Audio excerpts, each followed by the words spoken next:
warahmatullahi wabarakatuh. Waalaikumsalam. Alhamdulillah nahmaduhu wa nasta'inuhu wa nastaghfiruh wa na'udzu billahi min shururi anfusina wa min sayyiati a'malina. May yahdihillahu fala mudilla lahu wa may yudlil fala hadiya lahu.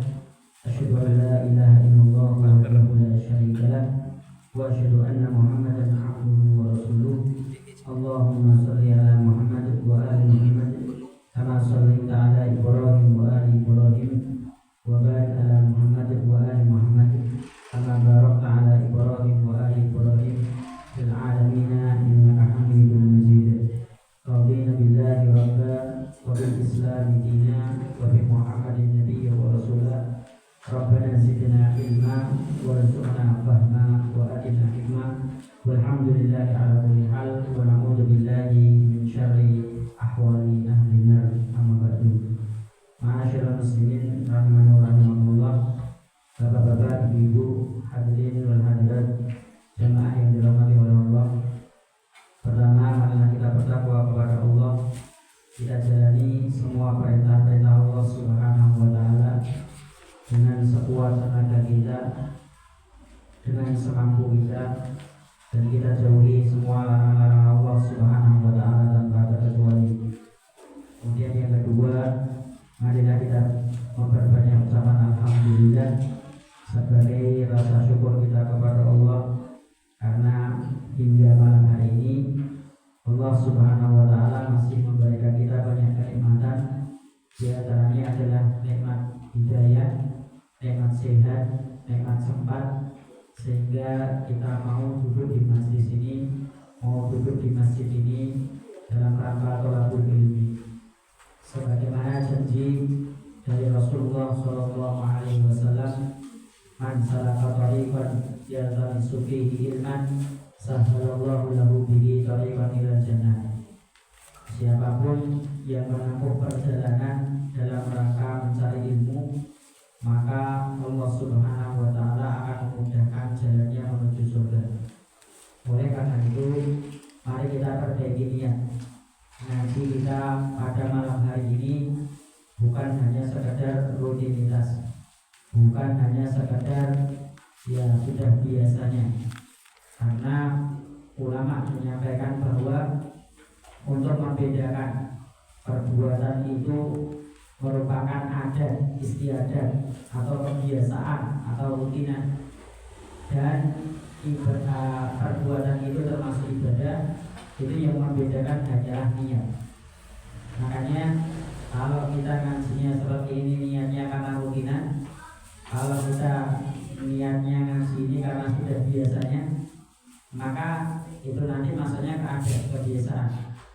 Tapi kalau niatnya adalah untuk beribadah kepada Allah, niatnya untuk mencari pahala, niatnya sebagaimana yang disampaikan Rasulullah tadi, salaka tariqan yaltamisu fihi ilman, sahhalallahu lahu bihi tariqan ilal jannah. Kita punya niat ngaji supaya jalan masuk ke dalam surga itu dimudahkan oleh Allah Subhanahu wa taala, maka akan dinilai ibadah oleh Allah. Makanya sebelum kita memulai ngaji ini, mari kita perbaiki niat kita ikhlas karena Allah, mencari ridha Allah, mencari pahala dari Allah, bukan karena rutinan, bukan karena kebiasaan, bukan karena ya memang ngajinya seperti ini, bukan. Kita niatkan, kita cari niat-niat yang baik dalam ngaji ini. Begitu juga selain kita ngaji dalam rangka supaya mendapatkan kemudahan masuk ke dalam surga, Nabi juga pernah menyampaikan, may yuridillahu bihi khairan yufaqihu fiddin. Siapapun orang yang Allah menghendaki kebaikan untuknya, niscaya Allah akan memahamkan agama ini. Artinya, siapapun yang mau berusaha untuk mempelajari ayat-ayat Allah, mempelajari sunnah-sunnah Rasulullah SAW, atau mau tafaqquh fiddin, mau berusaha memahami agama Islam ini, maka janji dari Allah Subhanahu wa taala adalah may yuridillahu bihi khairan. Itu artinya dia ingin Allah Subhanahu wa taala memberikan kepadanya kebaikan. Dan kebaikan di situ tidak dirinci oleh Nabi SAW. Kalau tidak dirinci, itu artinya Allah berjanji akan memberikan kebaikan, baik kebaikan di dunia maupun kebaikan di akhirat bagi siapapun yang mau memahami atau mau bertafakuh fiddin. Makanya mari kita niatkan ngaji kita pada malam hari ini adalah untuk tafakuh fiddin, supaya janji dari Allah Subhanahu wa taala tadi, kebaikan di dunia maupun di akhirat itu tadi diberikan kepada kita semua. Amin ya rabbal alamin. Kemudian marilah kita lanjutkan ngaji kita pada malam hari ini. Kita masih belajar di 40 hadis tentang sifat-sifat sholat Nabi Muhammad SAW. Seakan-akan kita melihat Nabi SAW secara langsung. Kita masuk ke bab yang ke-27. Terus kalau ini yang besok berakhir hadis bab ke-26. Sekarang ke bab yang ke-27 atau hadis yang ke-27. Ya, 27. Kita baca terlebih dahulu bersama-sama. Silakan diikuti setelah bacaan saya. Bismillahirrahmanirrahim. Bismillahirrahmanirrahim. Ad-du'a'u fis sujudi Ani bani Abbasin Qala kashafa Rasulullahi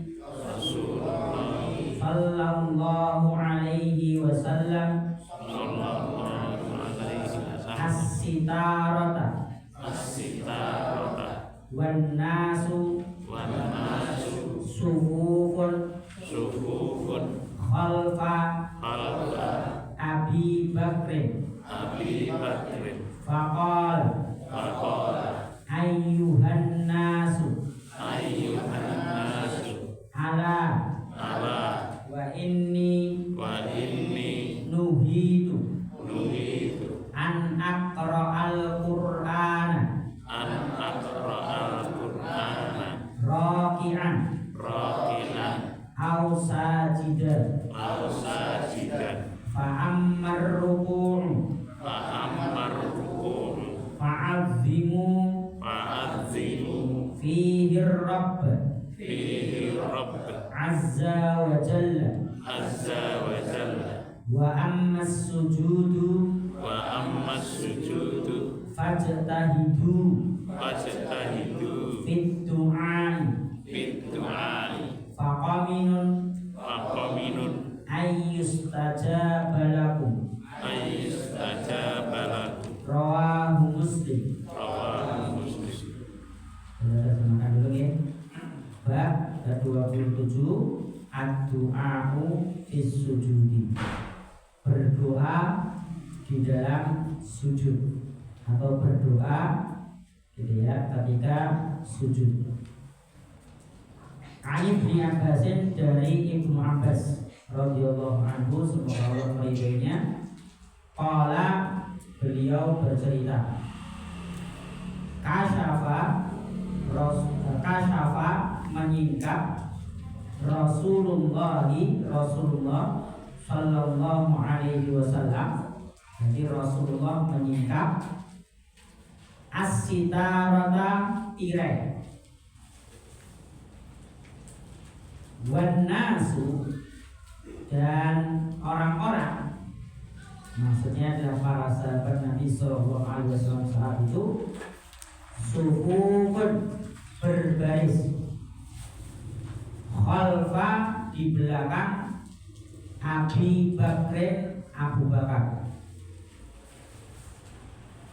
Faqala, lalu Nabi sallallahu alaihi wasallam bersabda. Jadi setelah membuka tirai, menyingkap tirai, Rasulullah sallallahu alaihi wasallam melihat banyak orang berbaris, gitu ya, bersaf-saf melakukan sholat. Dia di belakangnya Abu Bakar radhiyallahu anhu. Faqala, lalu Nabi sallallahu alaihi wasallam bersabda, ayyuhan nasu, wahai orang banyak, ala, ketahuilah, wa inni, dan sesungguhnya aku, nuhitu aku dilarang, tidak diperkenankan, an aqra'al Qur'an, untuk membaca Al-Qur'an. An aqra'al Qur'ana, untuk membaca Al-Qur'an, raki'an, dalam keadaan rukuk, au sajidan, atau dalam keadaan sujud. Fa'ammar ruku', maka adapun ar-ruku', posisi ruku atau keadaan ruku, fa'azzimu, maka kalian agungkanlah, kalian sanjunglah, fihi, pada kondisi tadi, ar-rabba, Rabb, maksudnya Allah Subhanahu wa ta'ala, azza, yang maha mulia atau maha gagah, wa jalla, dan maha agung, maha mulia. Wa ammas sujud, dan adapun posisi sujud atau kondisi sujud, fajtahidu, maka kalian bersungguh-sungguhlah, fit du'ai, dalam berdoa. Faqaminun, maka pantas, faqaminun, maka pantas, layak, ayyustajabalakum, bahwasannya diijabahi untuk kalian. Rawah Muslimun, hadis ini diriwayatkan oleh Imam Muslim. Oke, kita kembali ke yang pertama, hadis dari Ibnu Abbas radhiyallahu taala anhu. Sebentar sebelum kita masuk ke pembahasan inti dari hadis ini, kita kenal dulu sekilas tentang Ibnu Abbas radhiyallahu taala anhu sebagai pengingat buat kita bahwa Ibnu Abbas itu termasuk salah satu sahabat Nabi Shallallahu Alaihi Wasallam yang masih muda ketika Nabi Shallallahu Alaihi Wasallam hidup. Bahkan ketika Nabi Shallallahu Alaihi Wasallam wafat pun, ketika Ibnu Abbas ini usianya juga masih muda, ya belasan sampai mungkin usia 20-an. Cuma perlu kita garis bawahi bahwa Ibnu Abbas ini meskipun usianya sangat muda, tapi karena mendapatkan doa dari Rasulullah Shallallahu Alaihi Wasallam, Allahumma faqihhu fiddin wa 'allimhu ta'wil, bahwa ya Allah, pahamkanlah anak ini, si Ibnu Abbas ini, dalam agama, dan ajarkanlah kepada dia ilmu takwil, maksudnya ilmu takwil adalah ilmu tafsir. Maka Nabi Shallallahu Alaihi Wasallam, doa Nabi Shallallahu Alaihi Wasallam ini dijawab oleh Allah, sehingga ketika dia masih muda, pemahaman beliau terkait dengan agama Islam ini sangat-sangat baik, dan juga pemahaman beliau khususnya dalam bidang tafsir itu tidak diragukan lagi. Sebagaimana yang kita ketahui nanti tentang surat An-Nasr, idza jaa nasrullahi wal fath, termasuk Abu Bakar dan juga Ibnu Abbas ini nanti yang bisa memahami tafsirnya. Kalau idza jaa nasrullahi wal fath itu secara zahir akan terjadi kemenangan Fathu Makkah. Maka akan kembali ke tangan orang-orang Islam, maka akan ditaklukkan oleh Nabi Shallallahu Alaihi Wasallam. Tapi kalau menurut Ibnu Abbas dan juga Abu Bakar As-Siddiq radhiyallahu anhu, ayat itu tadi itu merupakan isyarat bahwa Nabi Shallallahu Alaihi Wasallam akan meninggal di dunia. Nah, yang bisa memahami seperti ini ya orang-orang tertentu. Jadi ya termasuk Ibnu Abbas radhiyallahu taala jelas Ibnu Abbas itu termasuk salah satu sahabat Nabi yang ahli bidang tafsir karena doa dari Nabi Shallallahu Alaihi Wasallam. Bukan berarti beliau tidak ahli di bidang yang lainnya, terutama di bidang fikih.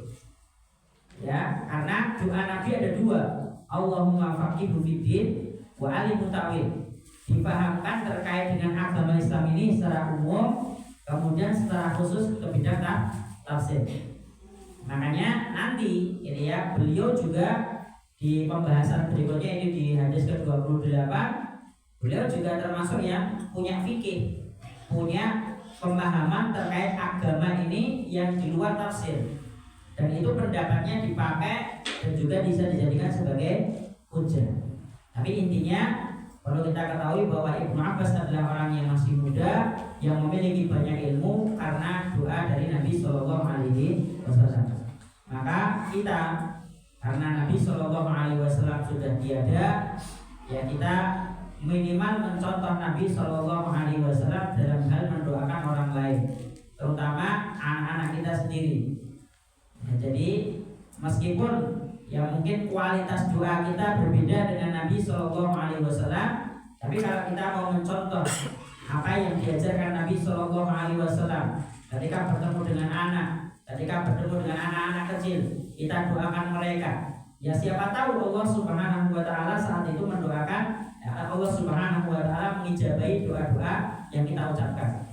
Yang jelas tidak ada ruginya ketika kita sering mendoakan anak-anak kita terutama, ataupun anak-anak saudara-saudara kita yang muslimin, supaya Allah Subhanahu Wa Taala memahamkan kepadanya agama Islam ini dan juga Al-Quran, supaya mereka paham terhadap Al-Quran. Dan ini masih langka sekali. Banyak di antara orang-orang muslim kepada anaknya sendiri jarang mendoakan, apalagi kepada anaknya saudaranya atau anaknya teman-temannya. Maka jangan aneh ketika sekarang ini banyak anak-anak yang tidak paham agama Islam, banyak anak-anak yang tidak paham pada Al-Quran. Ya karena memang kita bakhil untuk mendoakan anak-anak kecil supaya mereka paham agama ini, supaya mereka tertarik dengan agama ini. Makanya kita belajar dari apa yang dilakukan Rasulullah SAW kepada Ibnu Abbas ini, bahwa ketika dia masih kecil didoakan oleh Nabi dengan doa seperti itu. Ya ternyata Allah mengijabahi doanya dan Allah Subhanahu Wa Taala mengabulkan doanya, sehingga Ibnu Abbas menjadi anak muda yang pintar agama Islam dan juga khususnya spesialis ahli tafsir.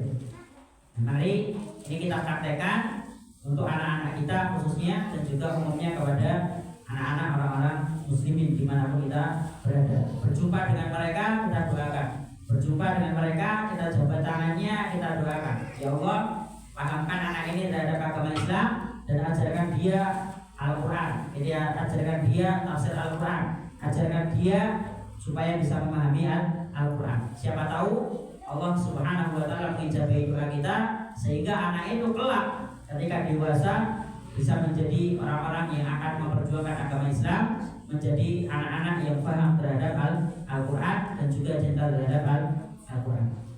Itu sekilas tentang Ibnu Abbas radhiyallahu anhu. Dan yang kedua yang perlu kita garis bawahi, Ibnu Abbas juga pernah menyampaikan metode belajar beliau, yang ini juga kita ajarkan kepada anak-anak kita, bahwa beliau pernah ditanya oleh murid-muridnya. Beliau ini terkenal dengan Habrul Ummah, terkenal dengan orang pinternya umat Nabi Muhammad SAW, atau julukannya yang lain Bahrul Ulum. Dia memiliki lautan ilmu. Ketika ditanya oleh murid-muridnya caranya bagaimana supaya bisa menjadi orang yang punya ilmu yang luas, seluas lautan, dan juga bagaimana supaya menjadi orang yang cerdas, maka jawaban beliau adalah bilisanin sa'ulin wa qalbin aqulin, dengan lisan yang senantiasa kritis, bertanya. Ketika ada sesuatu yang belum dipaham, bertanya. Kemudian yang kedua, tidak cukup hanya dengan bertanya, tapi dengan bilisanin aqul, biqalbin aqul, dengan hati yang memikirkan. Artinya setelah mendapat jawaban itu tidak ditelan mentah-mentah, tapi dipahami, dihayati. Jawabannya begini, pertanyaan saya begini, jawabannya begini. kemudian digali lagi, kalau ada yang belum dipahami ditanyakan lagi.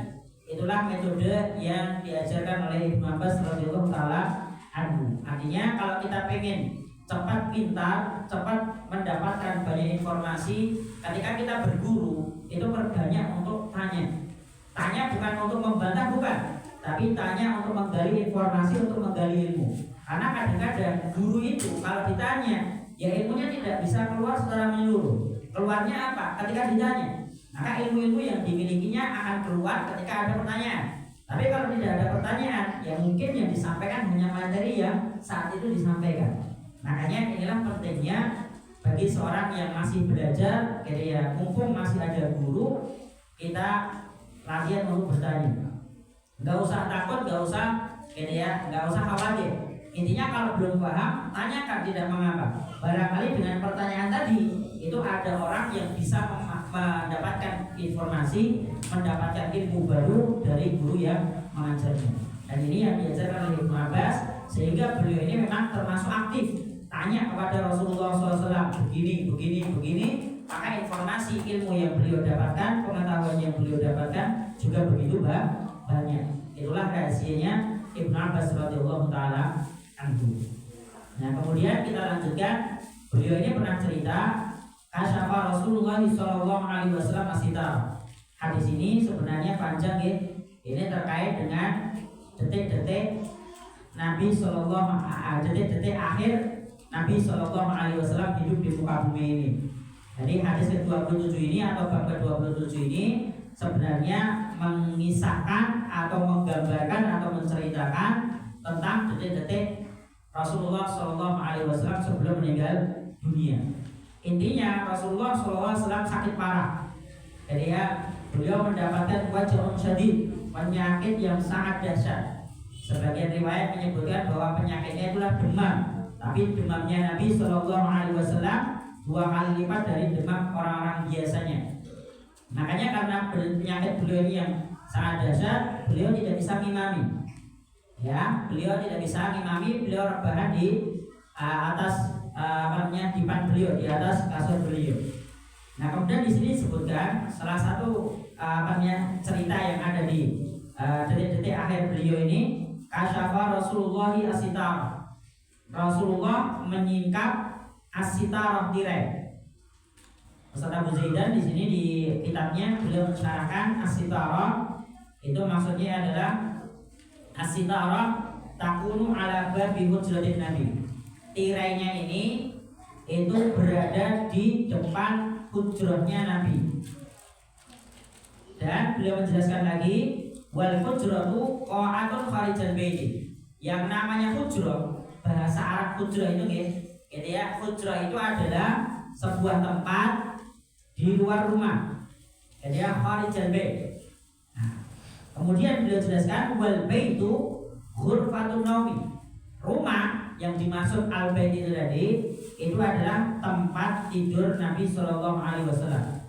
Wa hujratuhu bila safin, dan hujrahnya Nabi itu tanpa atap. Jadi kalau kita gambarkan begini, Rasulullah sallallahu alaihi wasallam itu punya ruangan untuk tidur. Ruangan untuk tidur ini namanya baitun. Kalau dalam bahasa Arab, tempat untuk tidur atau ruangan yang di situ dijadikan sebagai tempat tidur itu namanya baitun. Nah, biasanya kalau di situ sudah ada tempat tidur atau tempat untuk tidur, itu biasanya ada ruangan yang lainnya yang biasanya digunakan bisa untuk pertemuan atau bisa untuk duduk-duduk bareng atau untuk mengajar dan seterusnya. Nah, itu namanya hujrah. Karena apa? Di luar ruang tidur. Ini hujrah.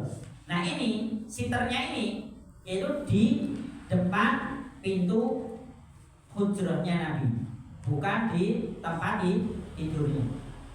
Makanya Nabi Shallallahu Alaihi Wasallam di sini dia menyebutkan kasafas sitar wana susufufun. Berarti kalau orang-orang itu berbaris khalfa Abi Bakar, itu berarti di dalam hujrahnya Nabi atau di luarnya?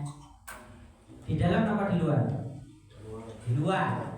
Jadi ini ada kamar tidurnya Nabi, kemudian ada hujrahnya Nabi. Nah, hujrahnya ini ada tirainya. Nah, Nabi menyingkap tirai di belakang tirai ini itu ada orang-orang berbaris, di belakangnya Abu Bakar As-Siddiq radhiyallahu taala anhu. Dan ingat hujrahnya Nabi, ruangan tadi, ruangan yang bukan untuk tempat tidur tadi, itu tanpa sakaf, tanpa ada atap. Jadi yang ada atapnya itu hanya tempat tidur Nabi Shallallahu Alaihi Wasallam. Tapi kalau hujrahnya Nabi itu tidak ada atapnya. Maka kita lanjutkan, wannasu susufun khalfa Abi Bakar. Orang-orang itu yang di belakang hujrah Nabi atau di luar hujrah Nabi itu mereka bersop-sop melakukan sholat. Jadi ya, faqala, setelah ringkas cerita, setelah selesai sholat, Nabi Shallallahu Alaihi Wasallam berkhutbah atau menyampaikan informasi.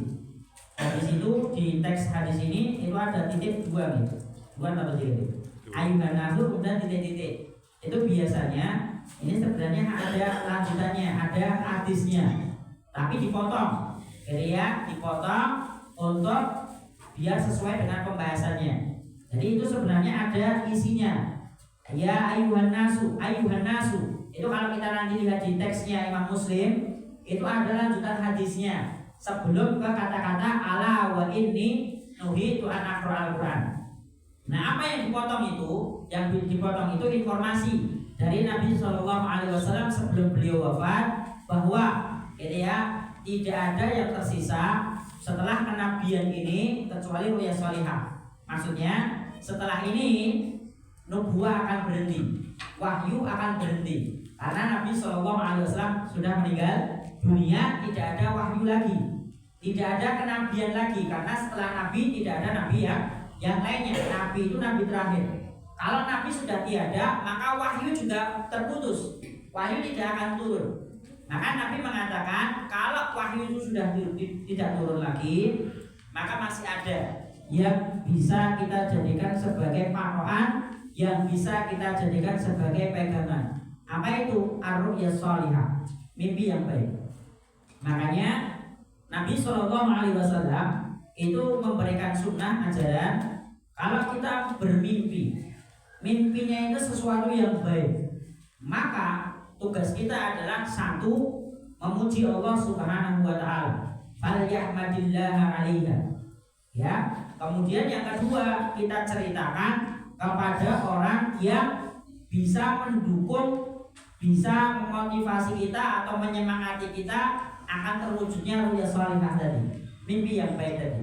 Makanya jangan disepelekan, mimpi yang baik itu jangan diabaikan. Mimpi yang baik itu disyukuri, karena itu sebagaimana yang disampaikan Nabi Shallallahu Alaihi Wasallam, ar-ru'ya shalihah juz'un minan nubuwah, bahwa mimpi yang baik itu bagian dari nubuwah. Karena nubuwah itu sudah terakhir adalah Nabi Muhammad Shallallahu Alaihi Wasallam, maka sudah tidak bisa menjadi nabi.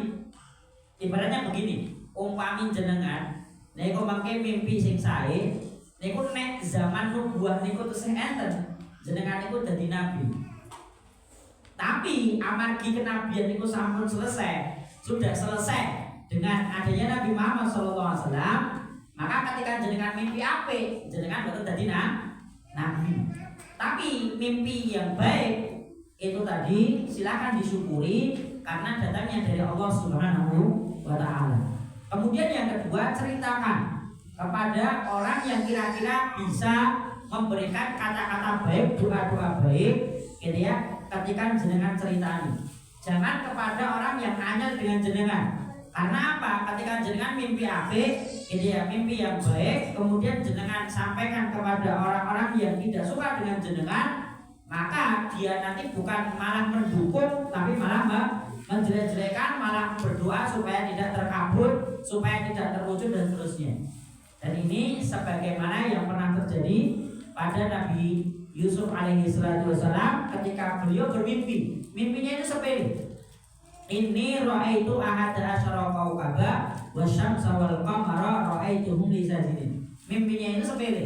Mimpinya adalah saya melihat di dalam alam mimpi, saya melihat ada ahada asyara kaukaba, 11 bintang, wasyamsa wal qamara, dan matahari dan juga bulan. Ra'aituhum li sajidin. Aku melihat mereka sujud kepada. Ini mimpi, ya memang mimpinya seperti itu. Tapi kan baik, melihat bintang 11, melihat matahari dan juga bulan, semuanya sujud kepada Nabi Yusuf alaihi salatu wassalam.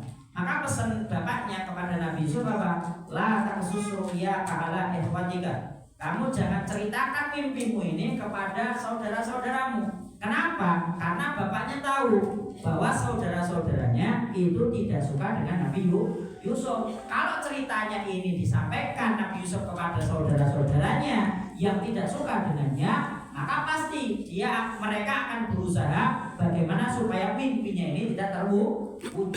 Gitu. Nah, kalau disampaikan kepada orang-orang yang tidak suka, maka bisa jadi tidak akan terwujud.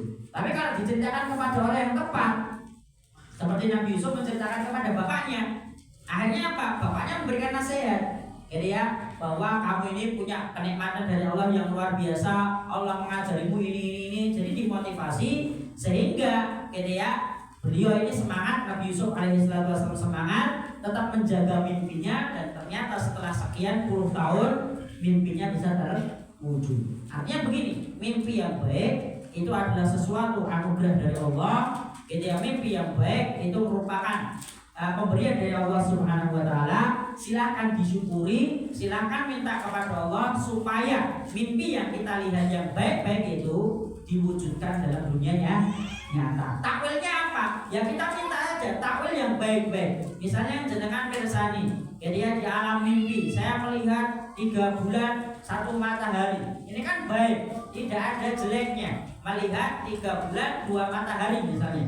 Ya kita minta aja kepada Allah, ya Allah, semoga ini pertanda baik buat saya. Saya minta supaya mimpi saya ini bisa menjadi kenyataan dalam kehidupan saya. Entah takwilnya apa, pokoknya saya pengen yang jelas matahari dan bulan itu adalah sesuatu yang sangat-sangat memberikan manfaat kepada banyak orang. Maka saya minta ya Allah supaya saya bisa menjadi orang yang memberikan banyak manfaat kepada orang, bagaikan matahari maupun bagaikan bulan. Atau takwil yang lainnya, pokoknya cari takwil yang baik-baik supaya Allah Subhanahu wa taala mendatangkan yang baik. Nah, kita kembali ke sini. Yang itu cuplikan ya terkait dengan ru'yah shalihah yang dihapus dari teks dari kitab ini. Kemudian yang kedua, nasihat dari Nabi Shallallahu Alaihi Wasallam sesuai apa yang disampaikan oleh beliau atau yang dijadikan judul oleh penyusun kitab ini, yaitu Ustaz Abu Zaidan, Ad-Du'a fi Sujud. Beliau mengatakan, ala wa inni nuhitu an aqra'al Qur'ana raki'an aw sajidan. Pesan dari Nabi yang kedua selain mimpi yang baik tadi adalah bahwa Allah melarang Nabi Muhammad untuk membaca Al-Quran ketika dalam kondisi ruku dan sujud. Artinya ketika ruku, posisi kita ruku di dalam sholat maupun ketika sujud itu tidak boleh baca Al-Quran. Itu sangat-sangat dilarang oleh Allah Subhanahu wa taala, dan Rasulullah Shallallahu Alaihi Wasallam juga dilarang oleh Allah Subhanahu wa taala. Berarti hukum asalnya membaca Al-Quran gitu, ketika rukuk dan sujud itu dilarang, haram. Tidak boleh baca Quran ketika rukuk atau ketika sujud, itu haram, tidak boleh, karena ini memang dilarang oleh Allah Subhanahu wa taala. Nah terus kalau dilarang tidak boleh baca Quran gitu ya, sebagaimana ketika berdiri, terus apa yang dibaca ketika rukuk dan sujud? Maka Nabi Shallallahu Alaihi Wasallam memberikan ganti. Kalau Al-Quran tidak boleh dibaca ketika rukuk dan sujud, sebagaimana ketika berdiri, maka fa'adzimu fihi rabba, maka kalian agungkan Allah. Berarti rukuk itu isinya apa? Ta'zim. Isinya itu pujian kepada Allah, isinya itu hal-hal untuk mengagungkan Allah Subhanahu wa taala, bukan bacaan Al-Quran. Jadi ya fa'adzimu fihi, maka kalian agungkan ketika rukuk tadi ar-rabba, yaitu Allah Subhanahu wa taala. Makanya sebagaimana yang kita ketahui selama ini dan juga kita praktekkan, ketika kita rukuk apa yang kita baca?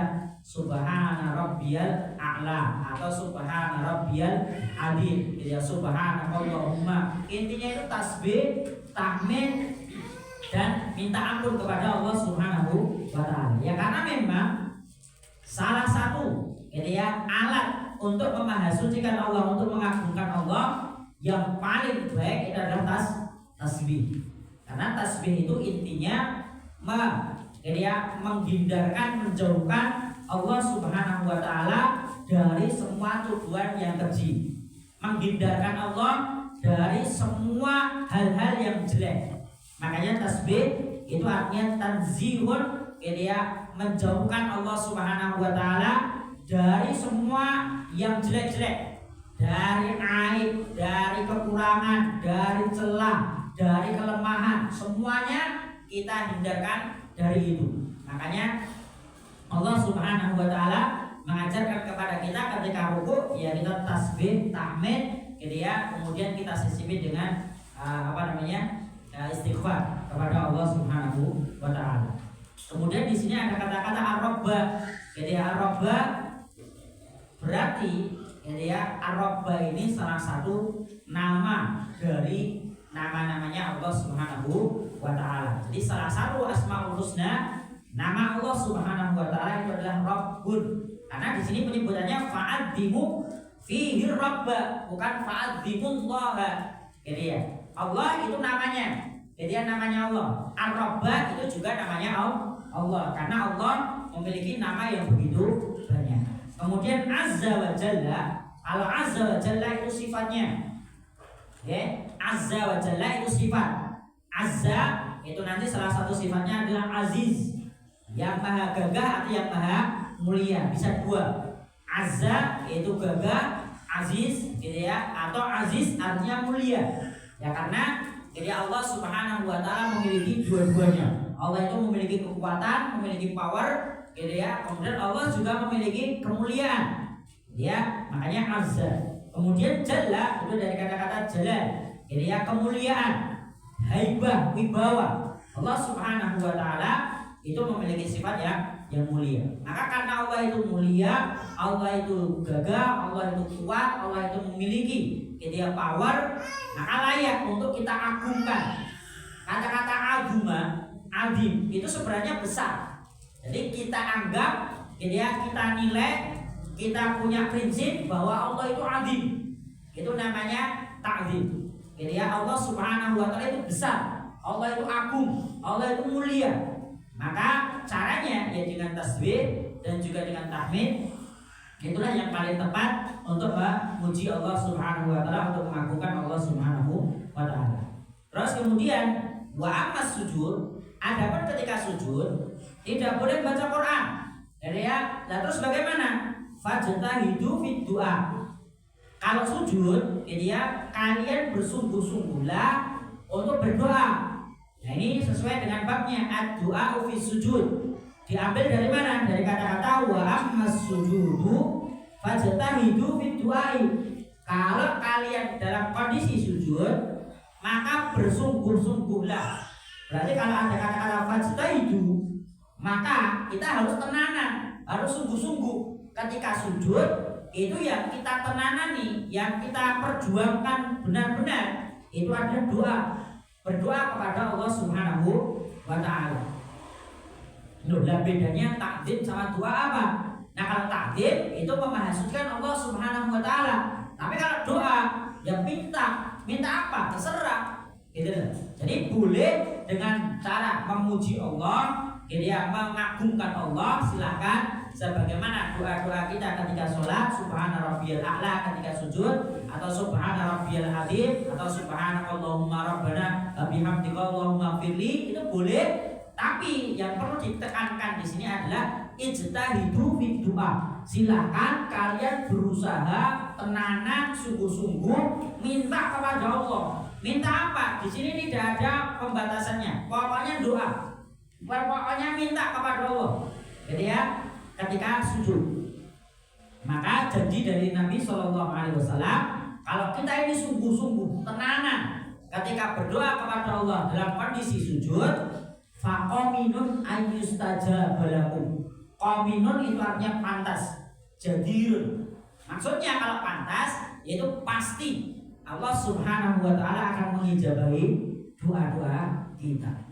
Nah, makanya dari bab ini, bab 27 ad-du'a fi sujud, secara ringkas Nabi Shallallahu Alaihi Wasallam mengajarkan kepada kita untuk memanfaatkan posisi sujud untuk berdoa kepada Allah. Berdoa apa saja, silakan berdoa apa saja. Cuma karena ini di dalam sholat ada aturan bahwa di dalam sholat itu tidak boleh menggunakan bahasa manusia. Maksudnya dengan bahasa kita tidak boleh. Makanya apa? Ya pakai bahasa Arab, gitu ya. Nah kalau kita sulit untuk mengucapkan bahasa Arab di dalam sholat, ya kita boleh untuk mengambil doa-doa yang sudah kita hafal, yang simpel-simpel yang kita hafal. Tapi kalau kita bisa menghafal doa yang lebih banyak, doa-doa yang baik untuk kebaikan di dunia maupun kebaikan di akhirat, maka manfaatkan itu. Baca ketika sujud sebanyak-banyaknya doa yang kita hafal. Maka secara tidak langsung hadis ini, jadi ya, itu hasungan buat kita semua supaya banyak-banyak menghafal doa. Jadi ya, doa-doa yang diajarkan Nabi Shallallahu Alaihi Wasallam silakan dihafal sedikit demi sedikit. Jadi ya, insya Allah kalau kita rutin nambah doa setiap seminggu misalnya, target seminggu sekali nambah doa. Nah doanya apa? Silakan nanti kalau yang punya kitab Riyadhus Shalihin itu sudah dikumpulkan oleh Imam An-Nawawi rahimahullah di dalam kitab Riyadhus Shalihin, namanya Kitab Da'awat. Nah silakan nanti jenengan lihat di kitab Riyadhus Shalihin, Kitab Da'awat itu, kitab doa-doa itu kira-kira doa-doa apa saja loh yang biasanya Rasulullah SAW mintakan kepada Allah. Doa-doa apa saja yang biasanya Rasulullah SAW mintakan kepada Allah Subhanahu wa Ta'ala. Insya Allah doa-doa itu untuk kebaikan kita ketika hidup di dunia maupun ketika nanti hidup di akhirat. Nah kalau misalnya butuhnya kita sesuatu yang spesifik, gitu ya, spesifik atau yang lebih khusus, misalnya minta uang, gitu ya, kepada Allah Subhanahu wa Ta'ala, ya boleh, cuma pakai bahasa Arab, tidak boleh pakai bahasa Indonesia, gitu ya, karena memang, gitu ya, tidak boleh menggunakan bahasa selain bahasa Arab ketika di dalam sholat. Intinya ini hasungan buat kita semua. Ayo perbanyak doa-doa, perbanyak menghafal doa. Kemudian karena di sujud, manfaatkan posisi sujud ini untuk berdoa kepada Allah Subhanahu wa Ta'ala sebanyak-banyaknya. Di riwayat yang lain disebutkan bahwa Nabi Shallallahu Alaihi Wasallam menyampaikan di riwayat yang Muslim juga, aqrabu ma yakunul 'abdu min rabbih wa huwa sajidun. Nabi mengatakan bahwa posisi hamba itu dekat dengan Allah Subhanahu wa Ta'ala. Yang paling dekat itu ya ketika sujud. Dari sekian posisi sholat, gitu ya, sujudlah posisi yang paling dekat antara Allah dengan hambanya. Nah kalau posisi sujud itu adalah posisi yang paling terdekat antara hamba dengan Tuhannya, dengan Allah Subhanahu wa Ta'ala, maka perintahnya Nabi fa'aksirut doa. Mumpung Allah itu dekat dengan kamu sedekat-dekatnya, maka perbanyaklah doa, perbanyaklah minta kepada Allah Subhanahu wa Ta'ala. Makanya sinkron, Nabi mengatakan faqaminun ayyustajaba lakum. Kenapa? Karena kita itu menyampaikan doa kita ketika Allah sangat-sangat dekat dengan kita. Jadi ya, kalau kita itu dekat dengan orang yang kita mintai, jadi ya otomatis apa yang kita minta pasti akan lebih mudah dijabahi. Makanya tugas kita semua, jadi yang memanfaatkan kesempatan ini, Nabi sudah menyampaikan seperti ini, ayo kita manfaatkan dengan sebaik-baiknya. Sujud, pokoknya sujud dipanjangkan, kita perbanyak doa kepada Allah, terutama kalau sholat sendiri. Jadi karena sholat sendiri tidak punya tanggungan dengan yang lainnya. Kalau imam, jadi kemungkinan makmumnya ada yang punya hajat, punya ada keperluan, jadi ya kita sujudnya sesuai dengan yang biasanya. Tapi kalau nanti ketika kita sholat sendiri, kita sholat sunnah, sholat malam, atau sholat duha, atau sholat yang lainnya, coba duduk, sujud, kita perbanyak doa kepada Allah Subhanahu wa Ta'ala. Dan insya Allah doa-doa yang kita minta kepada Allah Subhanahu wa Ta'ala pasti akan diijabahi oleh Allah Subhanahu wa Ta'ala. Dan ingat, jadi yang namanya doa itu mesti memiliki 4 kondisi. Jadi ini supaya kita tidak gagal paham. Saya doa kepada Allah, saya sudah sujud lama minta kepada Allah, tapi ternyata belum diijabah-ijabah. Sudah bertahun-tahun loh saya melakukan sujud, kemudian lama, kemudian saya berdoa kepada Allah juga banyak, permintaan saya kepada Allah juga banyak, tapi kok belum diijabah-ijabahi, belum ada satu permintaan saya yang terwujud, gitu ya. Maka untuk menjawab pertanyaan orang-orang yang seperti ini, satu, bahwa konsepnya doa itu adalah ud'ullaha wa antum muqinuna bil ijabah. Konsepnya doa di dalam Islam itu adalah kalian minta saja kepada Allah muqinun bil ijabah, dengan keyakinan 100% bahwa doa itu diijabah. Ini konsepnya. Maka kalau kita berdoa kepada Allah dan yakin bahwa doa itu diijabahi, maka kita selamanya tidak akan pernah bertanya kapan ini. Jadi kapan terwujudnya? Kita tidak akan pernah bertanya itu. Karena apa? Kita yakin kok pasti akan dikasih, pasti akan diijabah. Makanya tidak usah perlu kapan ini. Saya sudah lama loh berdoa, kapan ini saya diijabahi. Nah kalau kita bertanya kapan, jadi itu artinya keyakinan kita kepada Allah masih dipertanyakan. Kita yakin enggak dengan pemberian Allah Subhanahu wa taala? Kita yakin enggak gitu ya dengan ijabah dari Allah Subhanahu wa taala? Kalau yakin, sudah berdoa saja. Fokusnya itu doa, jangan fokusnya meminta diijabahi. Makanya Umar Ibn Khattab radhiyallahu anhu itu juga pernah menyampaikan bahwa beliau gitu ya, itu menyarankan fokuslah kepada doa. Jadi fokusnya itu doa terus. Nah, adapun ijabahnya itu nggak usah dipikirkan. Karena apa? Kalau kita fokusnya dijabah ataukah tidak, lama-lama kita berhenti berdoa. Karena apa? Loh, saya udah lama berdoa tapi tidak dijabah kok. Gitu. Tapi kalau fokusnya doa, pun jenengan doa terus, fokus doa, dijabah atau belum dijabah, pokoknya yakin Allah pasti akan mengijabahi. Maka kalau kita sudah punya konsep bahwa doa-doa kita akan diijabah oleh Allah, gitu ya, pasti akan Allah mengijabahinya. Dan ingat, doa itu ada 4 kondisi. Yang pertama, Allah bisa memberikannya seketika itu juga. Bahkan ketika jenengan doa belum selesai, itu Allah mengijabahi, Allah mampu. Dan itu sudah banyak contohnya di dalam Al-Quran. Bahwa ketika Nabi misalnya, kemudian Nabi Isa alaihissalatu wassalam minta kepada Allah, ya Allah, kemudian sebagaimana permintaannya Hawariyun, kemudian orang-orang yang menjadi pengikutnya Nabi Isa alaihissalatu wassalam, kemudian anzil alaina ma'idatan minas sama, boyo diturunkan hidangan makanan dari langit. Maka Nabi Isa berdoa kepada Allah dan Allah itu turunkan, kemudian langsung instan dari langit, penuh dari langit, semua diberikan oleh Allah Subhanahu wa taala. Itu bisa terjadi. Jadi Allah mampu dan contohnya banyak. Jadi kemudian yang kedua, kemungkinan yang kedua, kondisi yang kedua, Allah Subhanahu wa taala mengijabahinya tapi selang beberapa waktu. Jadi setelah sekian lama. Dan itu nanti contohnya juga banyak. Misalnya, jadi Nabi Zakaria minta kepada Allah Subhanahu wa taala untuk diberi keturunan yang soleh. Nunggu lama itu. Jadi berpuluh-puluh tahun. Jadi baru kemudian Allah Subhanahu wa taala mengijabahinya. Begitu juga Nabi Ayub alaihissalatu wassalam itu mendoa kepada Allah lama juga, dia minta kesembuhan supaya diberikan kesembuhan, tapi ternyata Allah Subhanahu wa taala tidak langsung memberikannya, butuh beberapa puluh tahun sehingga baru diijabah oleh Allah Subhanahu wa taala. Atau misalnya Nabi Yunus alaihissalatu wassalam ketika di perut ikan, dia berdoa kepada Allah, minta ampun kepada Allah, ya tidak langsung diberikan keluar dari perut ikannya, enggak. Itu nanti menurut para ahli tafsir, beliau tinggal di dalam perut ikan, jadi ada yang mengatakan 20 hari, ada yang mengatakan 40 hari baru dikeluarkan oleh Allah Subhanahu wa taala dari perut ikan. Yang jelas kondisi yang kedua ini butuh waktu, tapi tetap Allah akan mengijabahinya, dan waktunya kapan, berapa lama tidak usah ditanyakan. Yang jelas kalau waktunya itu sudah tepat, Allah Subhanahu wa taala pasti akan mengijabahinya. Jadi kemudian yang ketiga, kalau tidak diijabahi sesuai dengan permintaan kita, itu biasanya Allah mengijabahi tapi bukan sesuai dengan keinginan kita, tapi dengan wujud yang lain. Misalnya jenengan minta uang 1 miliar, doanya kepada Allah 1 miliar, tapi ternyata yang Allah beri itu bukan uang 1 miliar, tapi apa? Jenengan selamat dari mara bahaya, jadi misalnya selamat dari kecelakaan yang andai kata itu terjadi, kecelakaan itu terjadi, jenengan harus keluarkan biaya banyak yang mungkin nominalnya bisa 1 miliar.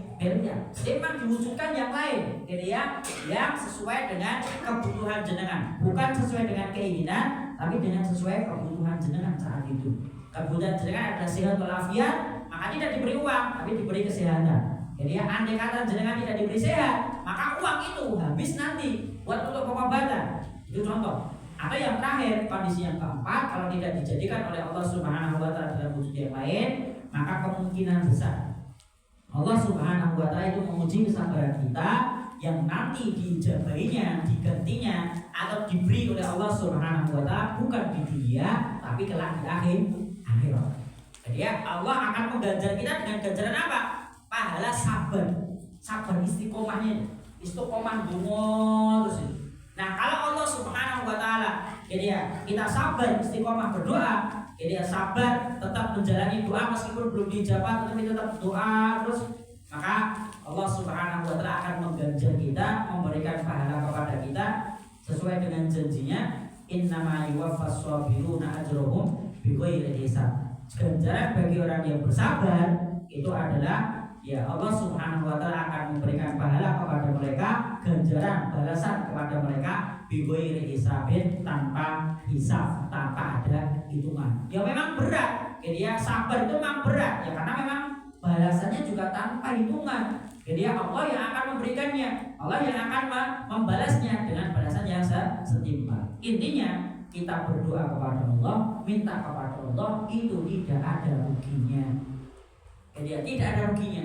Kalau diijabahi di dunia itu alhamdulillah, kita perbanyak syukur kepada Allah. Tapi kalau tidak diijabahi di dunia, jangan merasa rugi. Itu tetap akan diberi oleh Allah Subhanahu wa taala nanti ketika kita kembali kepada Allah Subhanahu wa taala. Makanya kita jangan pernah bosan untuk meminta kepada Allah, untuk berdoa kepada Allah, doa yang baik-baik saja. Dia minta kepada Allah apa keinginan kita, dia minta kepada Allah terutama ketika di dalam sujud. Jadi ya, karena memang ini perintah dari Rasulullah SAW, disuruh memperbanyak maka minta saja. Jadi bahkan ulama-ulama kita kalau kita nanti mau melihat sejarah mereka, jadi kebutuhan harian mereka itu mereka minta kepada Allah di dalam sholatnya. Gitu. Misalnya butuh makanan atau yang sering kita dengar adalah minta garam. Jadi kepada Allah Subhanahu wa taala ya, karena memang butuhnya garam. Karena dia memang tidak punya garam, dia minta kepada Allah. Jadi ya ini sesuai dengan apa yang sering kita sampaikan kepada Allah setiap kali sholat. Iya karena butuh, iya karena stain. Kita itu hanya kepada Engkau kami menyembah dan hanya kepada Engkau kami minta tolong. Itu dipraktekkan bahwa hanya kepada Allah kita minta tolong.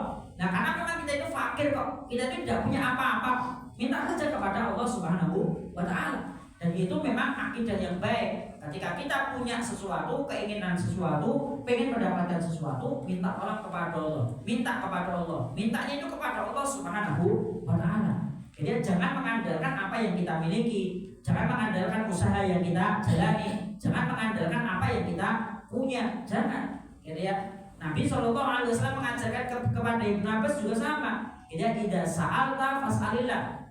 Wahai Ibnu Abbas, kalau kamu itu minta, jadi fas'alillah, mintalah kepada Allah Subhanahu wa taala. Jadi idza sta'anta fasta'in billah. Kalau kamu minta tolong, ya minta tolong kepada Allah, jangan kepada manusia. Karena kalau kita minta tolong kepada manusia atau minta kepada manusia, hasilnya akan kecewa. Jadi karena tidak ada manusia yang memberikan secara tulus, itu tidak ada.